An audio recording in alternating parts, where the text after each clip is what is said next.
Vagrant Story is easily one of the best games the Sony Playstation has to offer. In fact, many people, including myself, place it in their top 10 games of all time. Vagrant Story came at the end of the PlayStation's life cycle and during a time when developers were experimenting with different mechanics, systems of gameplay, and storytelling. The fifth console generation is one of the most innovative times in video game history. It brought the medium into the 3D realm while implementing groundbreaking controls to complement the expansive immersive environments. While the mid to late 90s saw a boom of technical innovations, it's also viewed as the golden age of RPGs by many hardcore gamers. The introduction of CD formats allowed developers to make more elaborate role-playing games than ever before, taking the genre to phenomenal new heights. Games like Final Fantasy VII, Chrono Cross, Suikoden 2, and Xenogears became icons of their time. RPGs went from a niche video game genre to one of the most popular in the industry in just a few short years. Vagrant Story takes the ideas of previous games in the genre, adds some of its own ideas, and presents them to its audience. It has the storytelling of Xenogears, requiring the players to put in work to understand the story. It has a version of Parasite Eve's battle system, utilizing a targeting sphere. It has the lore and dialogue first seen in Final Fantasy Tactics, and even some things from Xanadu Next, particularly the camera perspective and box puzzles. Even if you don't agree with those comparisons, there's one thing that we can all agree on. To beginners, Vagrant Story is hard. The game's director, Yasumi Matsuno, even described it as a game geared towards hardcore gamers. Many charged into Vagrant Story not knowing that they would soon smash themselves upon an impassable wall, which would leave them hating the game. If you were one of those who did take the time to figure out this game's many interconnected systems, you would come to love Vagrant Story. For those that for whatever reason had the pleasure of completing this masterpiece, or maybe you're new to the game and would like some help along the way, please join me in this video strategy guide as I go through the complete game from start to finish. We'll learn about the game's many systems, tips and tricks for beating every boss, how to create the strongest weapon for your first playthrough, how to complete all the puzzles, and much, much more.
Alright guys, before you start a new game, make sure you wait at the title screen and don't press any buttons. Eventually a prelude will load explaining some of the story. Once it goes back to the title screen, wait there again, and a second video will play. It's a trailer of sorts, but it also has a few storyline tidbits that's not available anywhere else in the game. So I highly suggest you guys watch it before you start. With that out of the way, let's get right into it. Okay guys, we're going to do two things here before we get started. The first is to go to options and turn the weapon and armor status to on.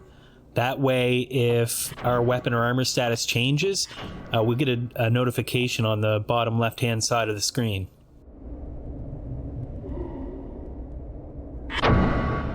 The second thing we want to do is to go down to puzzle mode and turn it off so we don't have a timer when we complete puzzles, nor do we have to do puzzles over that we already completed. Unless you really like doing puzzles, then you do you, boo-boo. In the next room, you'll notice a chest and a blue circle. Take everything in the chest and make sure that you equip the buckler to boost your stats before you leave the room.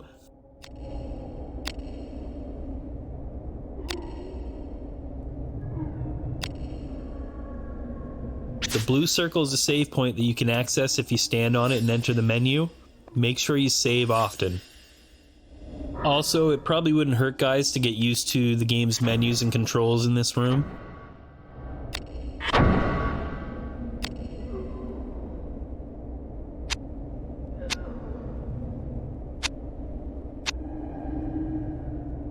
With that done, let's go to the next room and get into our first battle.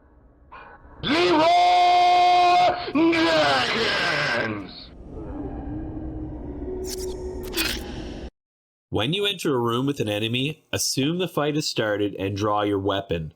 A notification in the top right corner of the screen will tell you you've started battle. When the enemy gets close enough, bring up your green target sphere. This is a visual representation of your attack range. Notice how the enemy wasn't close enough for me to hit yet. Different weapons and stat upgrades allow the size of the target sphere to increase, allowing you to attack enemies from a greater distance. I also put my weapon away as soon as I killed the bat. It's a good practice to get into because it allows you to recover your health and magic and lowers your risk, which typically you want low. Risk has some negative effects like increasing damage dealt to the player does less damage, and the player misses more often. Sometimes it's a good idea just to put your weapon away and wait until you heal and lower your risk to 0 before you go into the next room.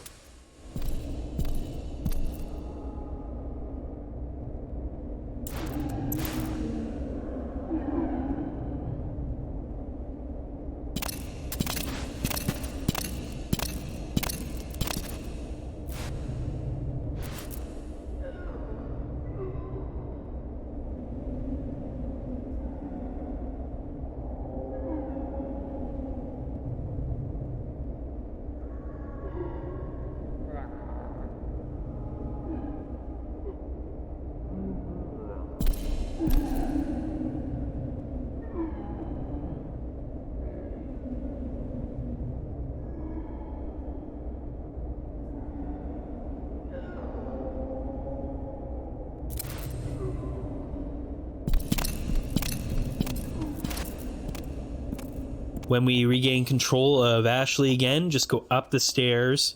Don't go into that door straight ahead of you because you need a sigil to open it. So continue right and up another set of stairs and through that door. One thing I found about Vagrant Story was that I easily got turned around or got lost. So if you look to your left, you'll see a map. You can see your current location in the guide by finding the Ashley icon, just in case you do get lost.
To kill the two soldiers, Goodwin and Sakim, just hit them one at a time in the head until they die.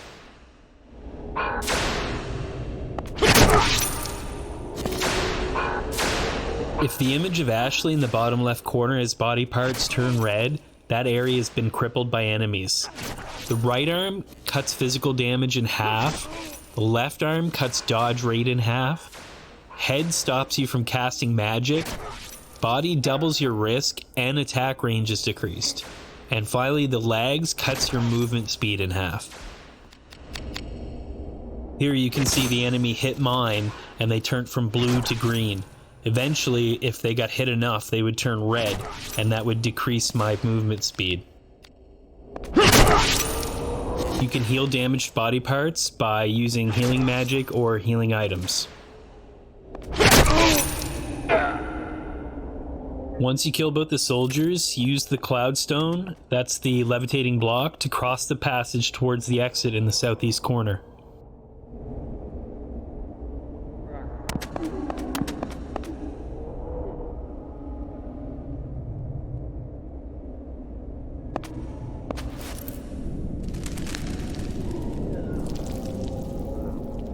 Make short work of the bat and the silver wolf.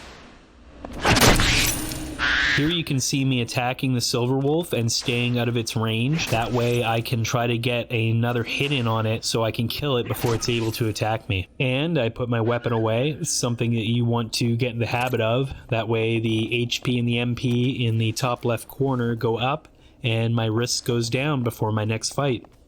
There's a invisible hidden gust trap in the center of this platform, so just make sure that you either jump over it or walk around it before you exit the door.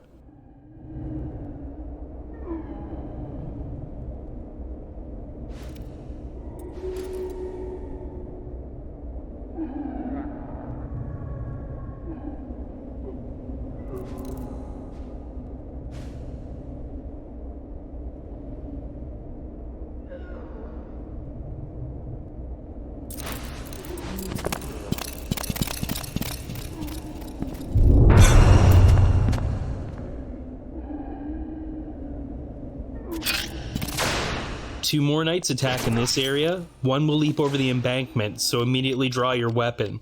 The other is carrying a crossbow and waits to ambush you on the other side.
There's a couple bad enemies here, so just wait and attack them when they come to you and kill them before you move on.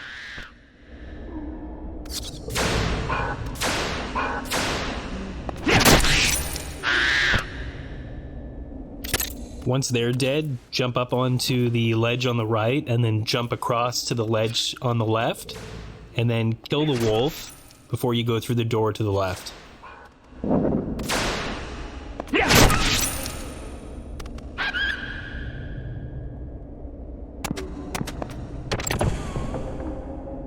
This is your first locking door trap.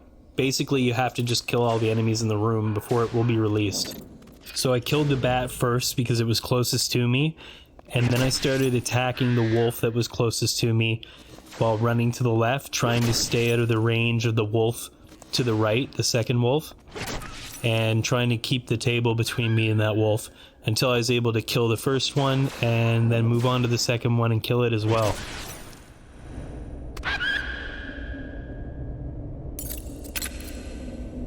Run over to the right side of the room and open the chest for some sick loots. Bruh.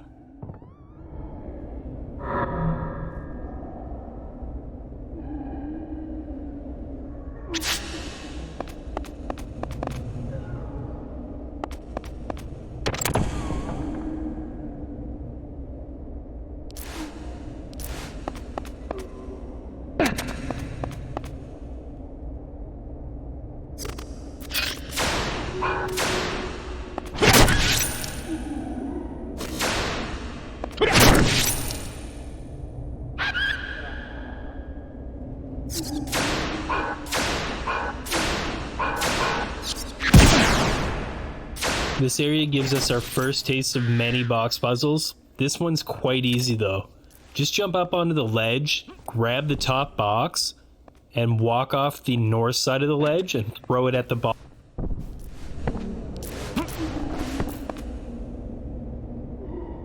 This room contains the second box puzzle. Even though both of my crates get destroyed, you are able to jump up to the ledge to be able to flip the lever to unlock the door. While it is a lot more difficult to jump that far to reach that ledge, you could leave this room and re-enter it and the crates will be back. Then just destroy one of the boxes, jump down, pick it up, and carry it over to the ledge with the lever. Just set it down and jump up from there.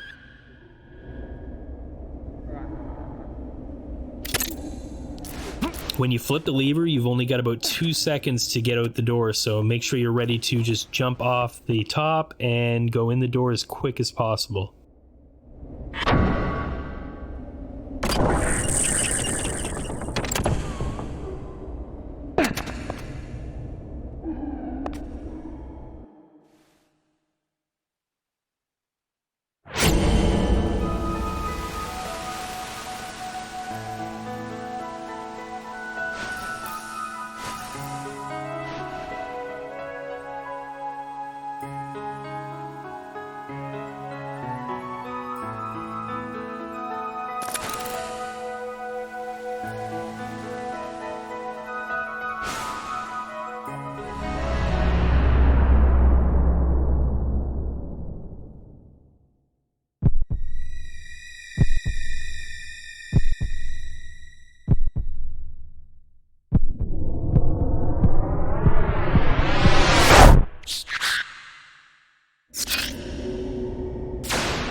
This area contains the third box puzzle.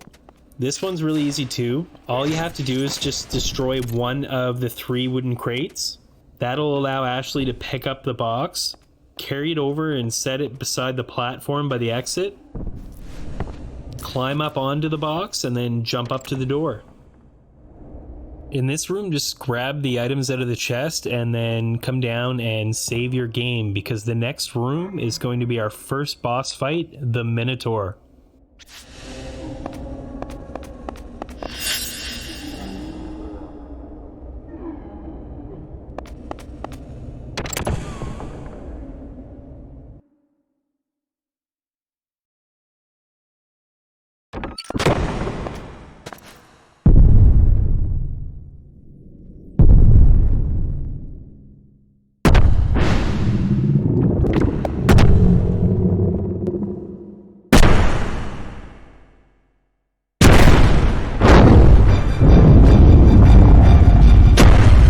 Send you to Jesus.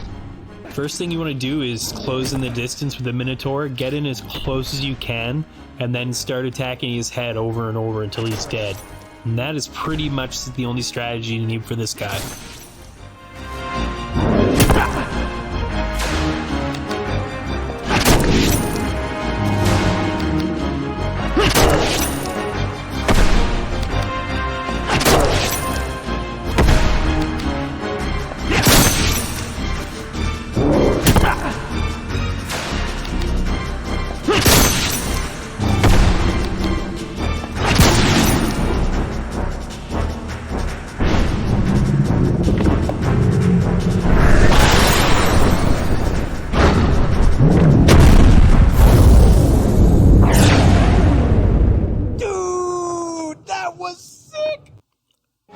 beating the boss, we get to select a roulette random stat boost.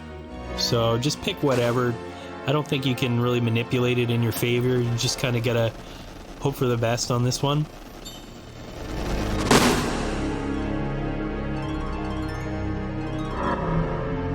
For defeating the Minotaur, we get the chamomile sigil, which we need to open the door back in the cellar. And we get a healing spell. And we get a spell which debuffs the enemies. It decreases their strength, which you will be using a lot in this game. Before you leave the room, make sure that you grab the chest.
Up until this point of the game, we've only had one basic attack. Now that we've remembered how to use battle abilities, we can hit multiple times each attack, provided we have good reflexes. Let me explain. If you bring up the menu, you'll be able to set your chain attacks. These attacks can be set to your square, triangle, and circle buttons. You can set up to 3 different battle abilities and only to those 3 buttons. Each battle ability does something different, which you can learn about at the bottom of the screen under the information section. Make sure you take note about how much your risk goes up when using each attack. You start every chain with your basic attack. During the attack, an exclamation point appears above Ashley. At that point, you can press one of the 3 buttons you assign battle abilities to, and if your reflexes were fast enough, Ashley will perform the ability, and the risk it costs will be added to the risk bar up above.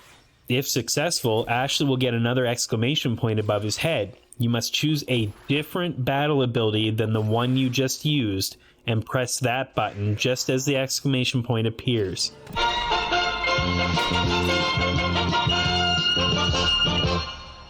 Something to remember is that if you use the same attack, say circle twice in a row, or triangle, or square twice in a row, whatever ability is assigned to that, if you use it twice, or if you miss the exclamation point prompt, the chain will end.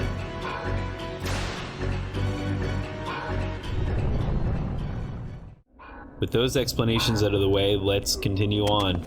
If you don't understand completely what's going on right now, don't worry about it. You will over time, little by little. When you come back into this room, you'll notice that there's a human class dummy there now. I highly suggest that you practice your chains on it and keep hitting it until it actually gets destroyed.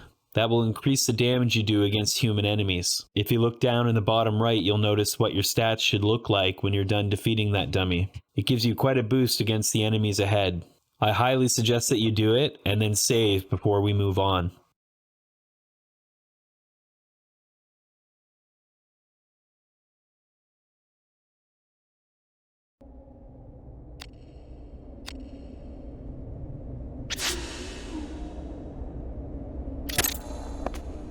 Here I sheath my weapon, that way my hit points will go up and my risk will go down before I move on to the next room.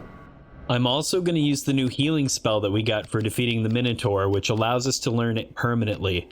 It should be used over healing items since you can regenerate your magic points after a fight simply by sheathing your weapon and waiting, whereas items are not as easy to find. The degenerate spell we need to use on an enemy, so we'll learn it later.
Before we get too far ahead, you should also set your defense abilities like you did with your battle abilities.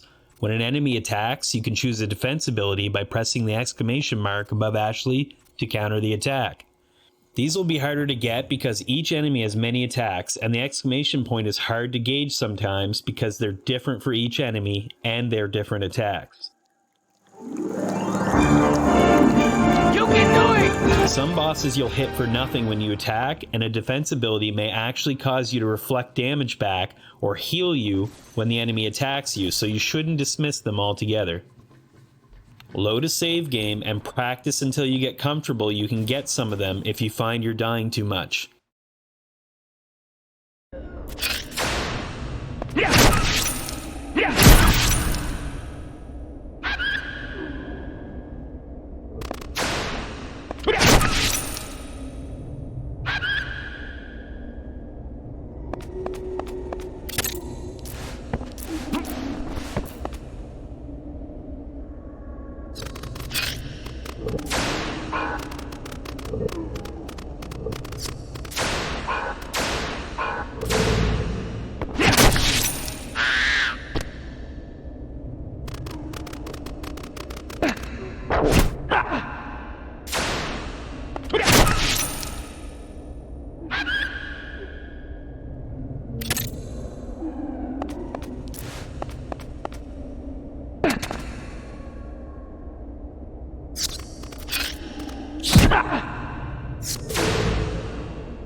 Here I'll explain how to learn new battle abilities.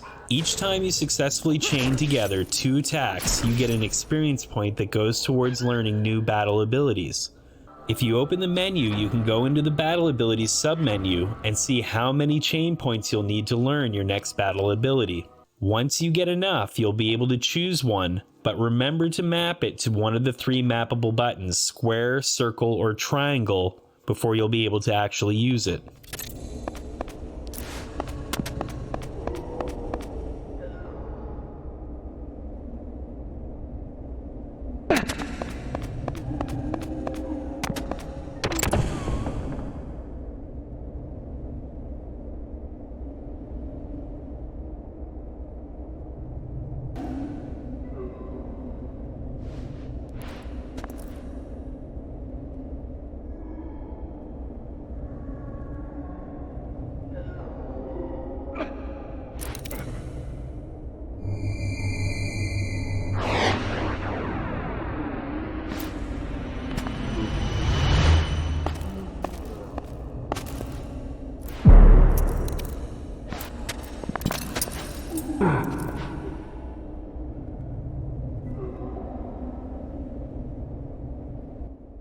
Each time you chain an attack, you earn 1 point towards a new battle ability. The first strike doesn't count. I hit this enemy 7 times in one attack and received 6 points towards a new battle ability.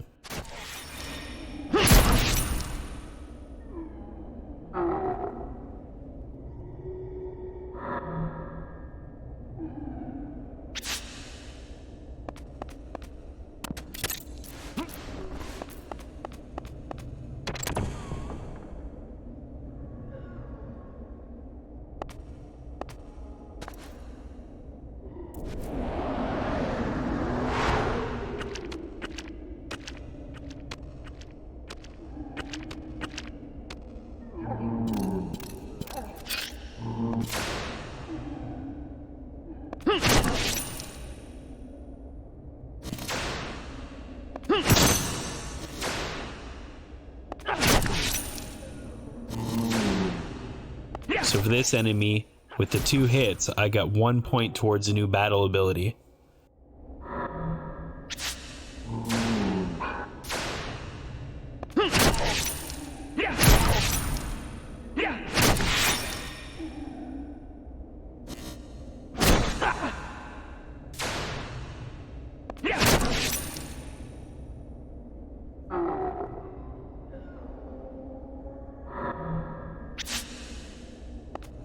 We're almost to a boss, so we're going to use our other spell and learn Degenerate, which lowers the enemy's strength.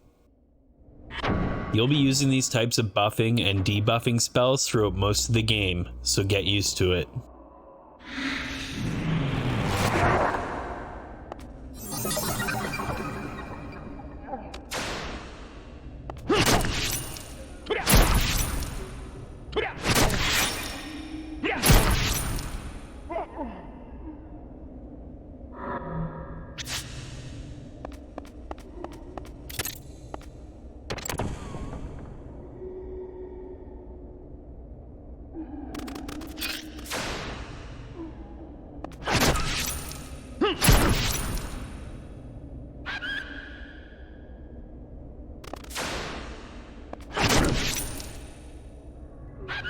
We've just learned our first weapon break art. There are 40 break arts, 4 for each type of weapon, including bare fists.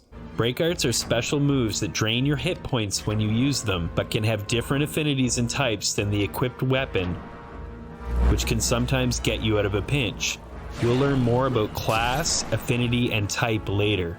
Each time you beat an enemy, you gain experience towards a new break art. Every successful battle earns 1 experience point. When you get enough experience, you gain a new break art for the weapon you're currently using. You can see the number of experience needed to learn the next break art under the break arts menu.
The first thing you want to do when starting battle is to cast buffs and debuffs. So let's cast Degenerate on Dullahan so he doesn't one-shot us. If you've been practicing your chains enough, you won't need to worry about it too much, because if you hit him 9 or 10 times in a single chain, you'll probably massacre him.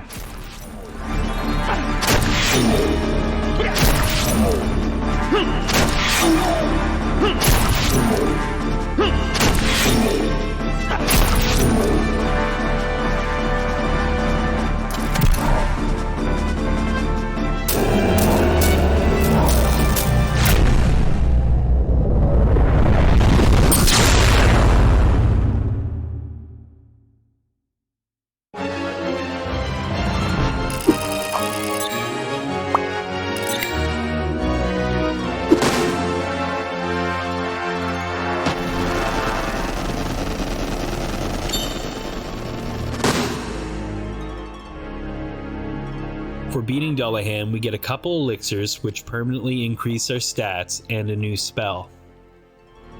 And if you've been chaining enemies like I have, then you'll also get enough points to learn a new ability.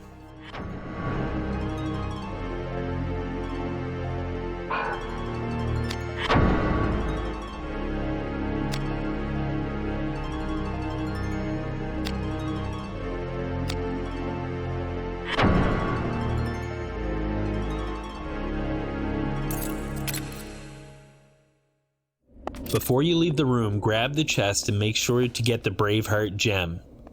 You can equip gems to your equipment if they have an available slot to increase their stats. Gem effects range from increasing damage against specific enemy classes to increasing the rate of evasion. They can only be equipped on weapons and shields. The gem slots of weapons are dependent on the weapon's attached grip. That's the end of the Wine Cellar, so we're going to end the guide here. Next time we'll go through the catacombs. I'm completely new to this whole YouTube thing and usually just do easily edited long plays of games. I'm new to video editing and recording voiceovers, so I apologize for some of the jank in the video.